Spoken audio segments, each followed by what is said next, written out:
tudo bem? Estamos iniciando mais um programa Hashtag Projetos. E agora nós estamos iniciando a terceira temporada. Nós estamos no terceiro ano e esse ano nós vamos ter muitos programas com diversos assuntos. Nós vamos começar com um assunto bastante interessante, que é um assunto onde todos devem conhecer, porque ele fala do comportamento, né, das atitudes, e a gente dá o nome dessa ciência de neuromarketing. E quem vai falar sobre isso é o Fernando Tobial. Tudo bem, Fernando? Tudo bom, Júnior. Muito obrigado por participar, por mais esse convite. E neuromarketing é apaixonante. A gente vai ver. Você confere comigo que a gente vai bater um papo super gostoso hoje. Que bom, Fernando. Vai ser muito interessante, tenho certeza. Isso serve para todo mundo, né? Todo mundo, principalmente, é consumidor, né? Alguns vendem também. E tudo isso é marketing e neuromarketing ainda por cima, é conhecer também como as emoções trabalham em cima das nossas atitudes, dos nossos comportamentos. E aí eu queria saber, a gente sabe, tem uma noção de que é uma ciência nova, que tenta, vamos dizer, organizar e nos ter o conhecimento do comportamento do consumidor. Eu queria que você falasse, né, sobre isso, dar uma ideia, né, rápida do que é neuromarketing e depois nós vamos entrando nos detalhes. Queria que também você falasse um pouco sobre você, sobre, né, o teu caminho da tua vida, os seus projetos e como, né, até hoje em dia você está aí nessa busca, né, do conhecimento humano. Perfeito, Júnior. Foi bom você ter falado sobre falar de vida, de história, porque o neuromarketing está muito associado a um seguinte raciocínio: a jornada do consumidor. E aparece justamente com a internet, ou seja, pelo fato de nós hoje termos uma nova mídia, vamos dizer assim, quer dizer, não tão nova mais, porque já tem 15 anos quase que a gente já está falando desse assunto, e o fato é que estar dentro da internet tirou aquele contato olho no olho que tinha na loja tradicional, no comércio, na atividade profissional natural. E se passou a estudar, então, qual seria o comportamento de nós humanos quando nos mobilizamos por necessidades, por emoções. Se nós formos pensar bem, já que nós estamos falando de marketing, ninguém compra pela razão, a gente compra pela emoção. É verdade. E aí, daí a gente começa a perceber que realmente, muitas vezes a gente, nem sempre, eu acho que até talvez a maioria das vezes, a gente é levado a fazer uma compra, na verdade, não porque a gente precisa, mas mais pela situação emocional do momento ou pelo próprio trabalho de marketing que faz a empresa que vende. Como é que funciona isso? A melhor história que eu posso contar disso daí é a seguinte: nós temos aqueles dois anjinhos aqui que ficam dentro da gente, o anjinho sonhador e o anjinho crítico. O sonhador vai dizer assim: nossa, que legal! Poxa, esse sapato novo aqui, ou então essa calça nova, ou essa roupa que eu estou vendo aqui, que tem a grife, que tem uma cor bonita, todo mundo vai adorar eu com essa roupa e eu vou gostar de ter ela porque ela tem, ou é uma marca famosa, ou é porque ela tem um modelo que eu acharia interessante para combinar com aquela ou com aquela roupa. Ou seja, esse é aquele anjo sonhador, tudo muito legal. E aí o anjo crítico do outro lado vai dizer assim, a sua consciência vai dizer assim: olha, mas isso aí quanto que custa? Talvez você vai ter que se enrolar para pagar esse negócio daí. E aí o sonhador fala assim: não, mas vai ser tão bom você ter isso aí. E o crítico diz: como é que você paga esse negócio? Aí você vai, se o processo lá, nessa brincadeira aí, nesse conflito, nessa discussão entre os dois, chegar à conclusão, o crítico for convencido de que essa racionalidade que ele tanto está querendo impor é possível, o sonhador vence e você compra. Mesmo que depois você chegue em casa e veja assim: para que eu comprei isso? Então a gente vê falar, e é verdade mesmo, que 95% é inconsciente, então, as compras, né? O que acontece na compra, na venda. Como eu disse antes, ninguém compra pela razão, a gente compra pela emoção. Os nossos hábitos são movidos por essas emoções.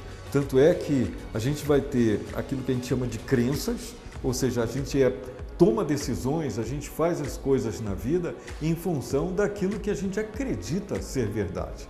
E essas crenças, esse acreditar ser verdade, vêm por fatos que aconteceram na nossa vida, seja ele direta ou indiretamente relacionado a nós, às vezes aspectos familiares, compensações. E o outro lado das crenças tem os nossos gatilhos, é aquela coisa que faz com que a gente faça alguma coisa por impulso. Mas a gente vai detalhar isso mais daqui a pouco, viu, Júnior? Isso é grande, é longo, é um papo bem interessante. Que bom, é interessante saber disso, e a gente sabe que a gente tem estímulos visuais, né, auditivo, pelo tato, e é muito utilizado, acredito, essas formas, né, para que você atinja um consumidor. Sim, tanto é que se a gente for pegar o exemplo da gastronomia, por exemplo, quando você vai em um restaurante, principalmente dos chefes famosos, o prato nem vem tanta comida assim, mas você é impactado pelo desenho do prato, pela apresentação, pelo cheiro, pelo colorido, enfim, nós estamos falando muito mais de aspectos sensoriais do que da nossa satisfação interna de saciedade, ou seja, de comi e estou bem alimentado. Muitas vezes, por isso que às vezes os restaurantes têm 4, 5 pratos, porque para você sair dali satisfeito, nesse sentido mais amplo da nutrição.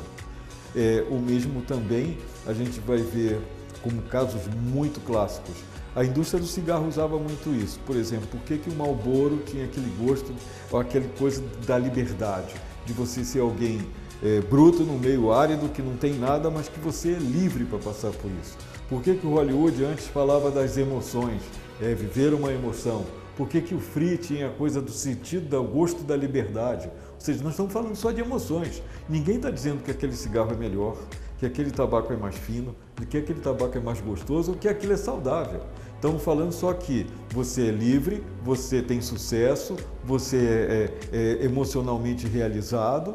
Então, assim vale também para um automóvel. Você vai comprar um Mercedes-Benz, ou um Audi, ou um Fusquinha. Qual é a diferença? A diferença está na emoção. Claro, cá entre nós. Tem também o valor do bolso, né? Mas do outro lado, a gente está falando que é o status que você tem de ter aquele automóvel. Ele vai te levar nos mesmos lugares que qualquer outro leve. É verdade.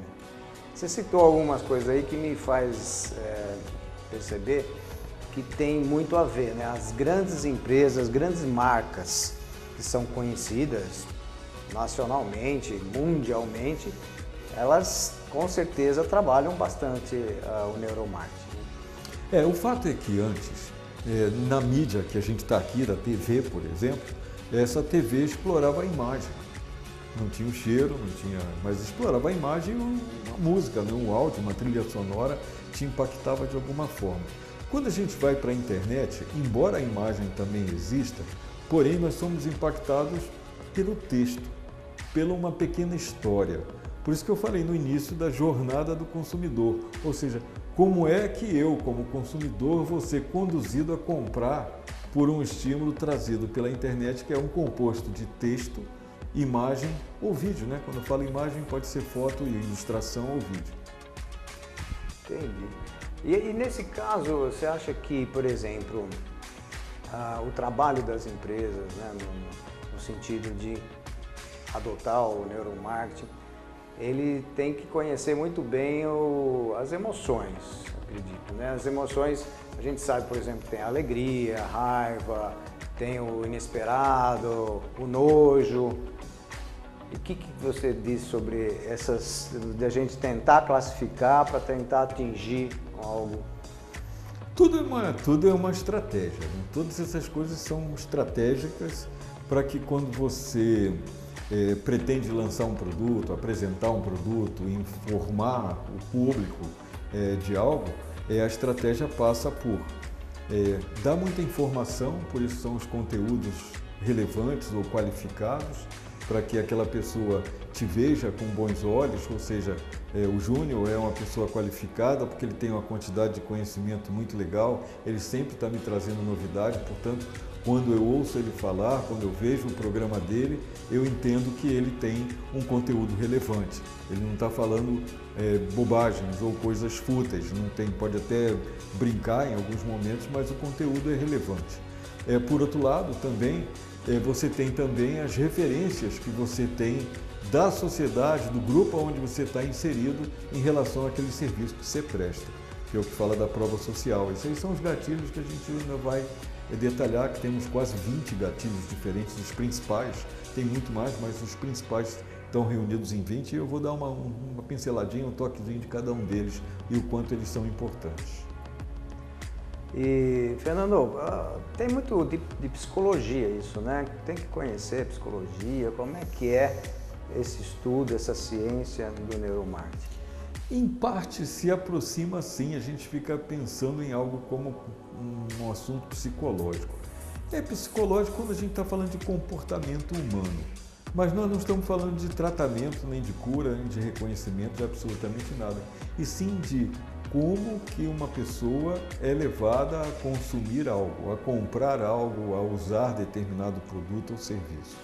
Então, é em cima disso que a gente vai estar trabalhando no marketing, ou seja, no neuromarketing. O neuro é de neurológico, quais são as nossas... Isso vem, se nós formos colocar isso em duas situações. Um no nosso cérebro reptiliano, que está lá no fundo, é o cérebro mais primitivo, nas memórias mais primitivas humanas, onde estão os que a gente chama de instintos, aqueles impulsos que são inerentes à natureza humana.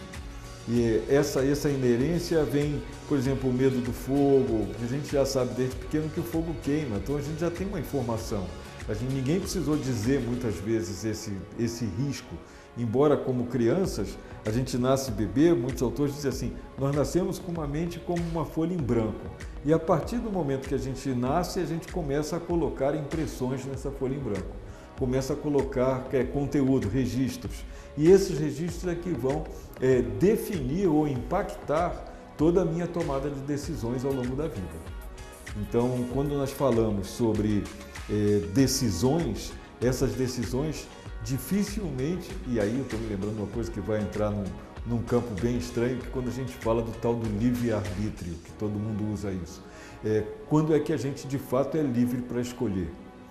Em cima de tudo isso que a gente está conversando, eu diria para você que nenhum de nós é livre para escolher, porque nós estamos sempre impactados por uma emoção, por uma informação anterior, e ser livre é você estar independente de qualquer influência externa e interna também para suas decisões. Isso não é uma verdade do humano. Nós humanos somos impactados por emoções o tempo todo. Você lembrou agora dos sentidos, da visão, do olfato, da audição, do tato. Essas são as nossas portas para o mundo material. Mas do mundo material, quando eu vejo um automóvel, uma carteira, uma blusa, uma calça, um sapato, enfim, eu estou olhando pela visão, quando eu pego, eu vejo a textura, eu estou usando o tato. Porém, o que me faz comprar não necessariamente está diretamente relacionado a esses sentidos. E sim, é um mix deles, mas muito mais ainda com valores internos, com o tal do anjinho lá sonhador que diz você vai ficar muito bonito com essa roupa nova, embora ela esteja acima das suas posses de pagamento. E aí o vendedor muito espertamente diz assim, você pode pagar no cartão em 6 vezes. E aí o anjinho crítico diz assim, 6 vezes que até dá para pagar. E aí você compra. Interessante, é um processo realmente que quanto mais conhecer, você torna, vamos dizer, uma venda mais fácil, né? Acredito que isso, a gente vê até dados estatísticos de empresas que o fato de mudar uma palavra às vezes, mudar a forma de colocar, isso leva a dar um crescimento nas vendas de forma bastante acentuada, né?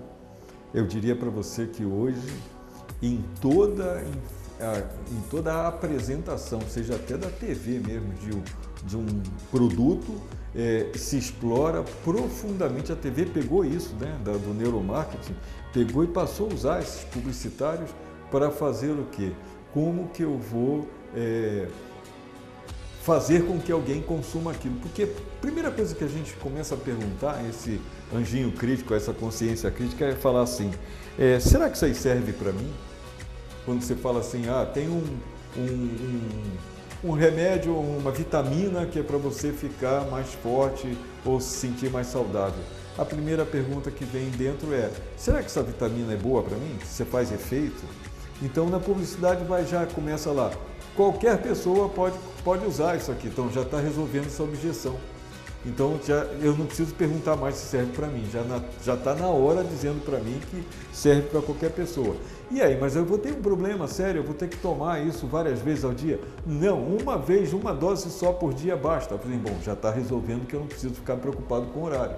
Enfim, começa a quebrar essas objeções na publicidade, em que qual é a única coisa que sobra para você no final? Comprar. E o duro é que, pelo que você fala também, o consumidor precisa tomar muito cuidado, né, muitas vezes. Porque, infelizmente, tem o uso de com más intenções.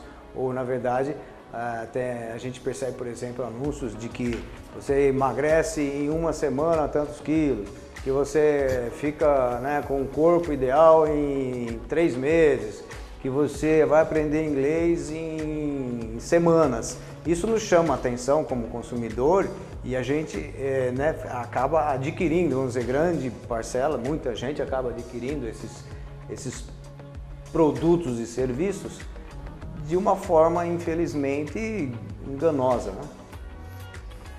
Aí você vai ter sempre que, como eu falo, botou o humano no meio, você vai ter todas as duas possibilidades. Ou alguém está fazendo isso com uma forma bem coerente, ética, e como, por outro lado, o objetivo é vender. De todo modo, quem faz uma publicidade de algo, o resultado final é vender. Eu quero oferecer os meus serviços, eu estou em troca do recurso, do dinheiro, que vai me pagar as contas, que vai fazer com que eu compre minha comida e até compre aquela roupa que eu também vou ser induzido a comprar lá do outro lado. Porém, quando a gente começa a estudar essas coisas, a gente começa a ver a manifestação disso em quase todo momento. O fato também, Júnior, é que, como nós falamos antes, não é novo, mas não é tão novo assim. Mas, ao mesmo tempo, eu diria assim, essa atitude da venda por conta da internet fez surgir uma nova maneira, uma maneira diferente do que se fazia antes no comércio ou nas relações comerciais naturais. Embora as pessoas que tenham mais sucesso nisso são as que aplicam esses conceitos com mais precisão, as que têm essa indicação. Eu passei agora esse fim de semana, de sexta para cá até ontem, numa imersão que trata exatamente de todos os processos de compra pela internet. Muito bom. Então nós vamos voltar daqui a pouco. Nós terminamos o primeiro bloco aqui e nós vamos voltar então para falar mais sobre esse neuromarketing, me interessa também saber sobre as ferramentas de mídias, né, que podem ser usadas no neuromarketing. E juntamente com isso, eu queria que você falasse, você já falou alguma coisa sobre crenças, que é muito importante. Isso faz com que a gente tome muitas decisões devido àquilo que a gente já tem lá no nosso inconsciente. Então, até daqui a pouco.